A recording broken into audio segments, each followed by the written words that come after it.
ஆவேகா தலைவர் விஜய் வந்து இதுவரைக்கும் கரூர் போய் நேர்ல மக்களை பார்க்கல. இதை எப்படி பாக்குறீங்க? அது நீங்க அதை அவர்கிட்ட தான் கேட்கணும். இல்ல சிபிஐ அரசியல் அதாவது தொடங்கி இருக்காரு. அதாவது இல்ல அவர் கட்சி தொடங்கினது நடந்துருச்சு. அவர் கட்சி 25 நாளா முடக்கி போய் வீட்டுல இருக்கிற அதெல்லாம் நீங்க தான் பனையூர்ல போய் கேட்கணும். முதல்ல பனையூரை கேட்டு பூட்டு வெளியில போட்டிருக்கா உள்ள போட்டிருக்கான்னு நீங்க தான் போய் பார்க்கணும். அதாவது ஒரு மக்களுக்கான அரசியல் என்பது மக்களுக்கானது.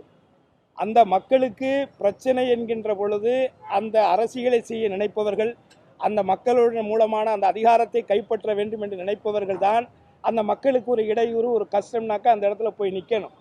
அதை போய் நிற்க தவறியவர்களை நான் என்னன்னு சொல்றது?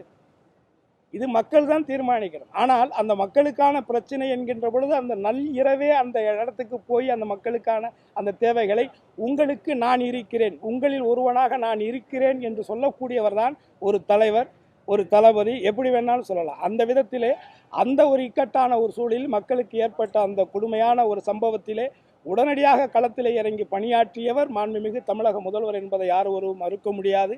ஆகவே இந்த மக்களுடைய அதிகாரத்தை கைப்பற்ற வேண்டும் என்று நினைக்கக்கூடியவர்கள், அவரை சார்ந்த அந்த மக்கள், குறிப்பாக பொதுமக்கள், அவர் இயக்கத்தை சார்ந்தவர்கள், அவர் கட்சியை சார்ந்தவர்கள், அவருடைய ரசிகர்கள் இறந்திருக்கிறார் கூடிய இந்த சூழ்நிலையில் அவர் இப்படிப்பட்ட ஒரு நிலையிலே இருக்கிறார் என்று சொன்னால் இதை மக்கள் தான் புரிந்து இவர் நமக்கானவரா, இது மக்களுக்கானவரா, இல்லை மக்களுக்கான பிரச்சனைகளுக்கு களத்தில் இறங்கக்கூடியவரா என்பதை மக்கள் தான் தீர்மானிக்கும். ஏற்கனவே பாஜகவை கடுமையாக விமர்சனம் பண்ணாரு. சிபிஐ விசாரணையை கூட விமர்சனம் பண்ணியிருக்காரு. அவங்களே சிபிஐ விசாரணை கேட்டிருக்காங்க. நீதிமன்றம் சிபிஐ விசாரணைக்கு உத்தரவு. இதுல பாஜகவோட பின்புலம் ஏதாவது இருக்குன்னு நினைக்கிறீங்க? எல்லாருக்கும் தெரிஞ்சதானங்க. இது என்ன புதுசா என்ன கேள்வி? பிஜேபிங்கிறது நேரடியாகவே என்னைக்குமே எதுலையுமே வரமாட்டாங்க. இந்த மாதிரி அங்கங்கே ஏதாவது சந்தில் சிந்து பாடி ஏதாவது ஒரு பாட்டு கம்போஸ் பண்ணலாம்னு நினைப்பாங்க.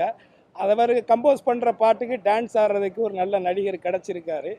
ஆல்மோஸ்ட் சாங்கு தயாராகும். இன்னும் பார்க்கல, நான் பார்க்கணும்.